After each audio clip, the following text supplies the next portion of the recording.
तो दोस्तों आज भारत के लिए एक बहुत ही बड़ी और अहम खबर निकल के सामने आई है और भारत के ऊपर 27 यूरोपीय देश टूट पड़े हैं और भारत से कहा जा रहा है कि आप गलत हो, आप जितने जल्दी हो सके रूस का साथ छोड़ दो और रूस से नाता तोड़ दो। दरअसल आप सभी को पता है कि 2022 के अंदर पश्चिमी देशों की तरफ से काफी ज्यादा दबाव डाला गया भारत के ऊपर कि आप रशिया और यूक्रेन की लड़ाई में रशिया की निंदा करो और रूस के ऊपर प्रतिबंध लगाने में हमारी सहायता करो। और यूरोप वालों को सबसे ज्यादा मिर्ची तब लगी थी जब हमारे विदेश मंत्री जयशंकर साहब जी पिछले साल यूरोप के अंदर ही जाकर यह बोल आए थे कि यूरोप वाले यह समझते हैं कि यूरोप की जो समस्या है वो पूरी दुनिया की समस्या है, जबकि पूरी दुनिया की जो समस्या है उनसे यूरोप वालों को कोई लेना देना नहीं है। अब इसको लेकर यूरोप वालों की तरफ से रिएक्शन आया है और उन्होंने आज यह कहा है, जो कि आप सभी स्क्रीन के ऊपर स्क्रीनशॉट के रूप में देख सकते हो, कि दुनिया भर की प्रॉब्लम से यूरोप वालों को कोई लेना देना नहीं है। तो यह जो राय है भारत की वो सरासर से गलत है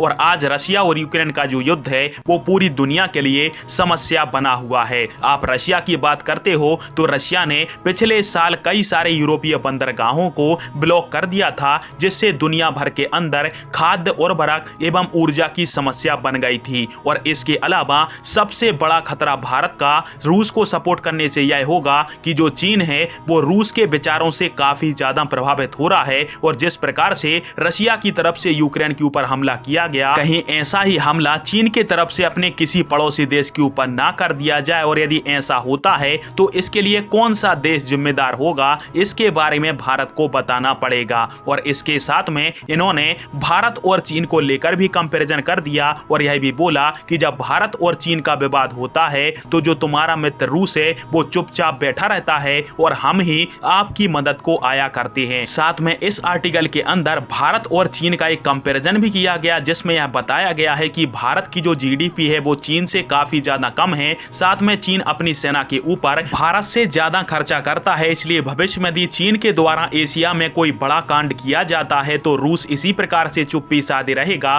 और भारत अकेला चीन का मुकाबला नहीं कर पाएगा। फिलहाल में यूरोपीय देशों की तरफ से भारत और चीन का जो कंपैरिजन किया जा रहा है उससे मुझे तो पर्सनली तौर पर काफी ज्यादा गुस्सा आया, क्योंकि आज भारत प्रेजेंट टाइम में उस स्थिति में है कि यदि चीन ने भारत की जमीन पर अपनी नजर गड़ाई तो भारत चीन को मुंह तोड़ जवाब दे सकता है, चाहे भारत का कोई साथ दे या फिर ना दे। और रही बात यूरोपीय देशों की तरफ से भारत को बांटे जा रहे ज्ञान के बारे में, तो आप सभी ही कमेंट करके बताइएगा कि यूरोप वाले जो कह रहे हैं उसको मानकर क्या भारत को रूस का साथ छोड़ देना चाहिए, हाँ या फिर ना। और साथ में जो यूरोप वालों की तरफ से भारत और चीन का कंपैरिजन किया गया है उसके ऊपर भी आप सभी की क्या राय है, नीचे कमेंट करके अवश्य बताइएगा। वीडियो को लास्ट तक देखने के लिए धन्यवाद। जय हिंद, वंदे मातरम।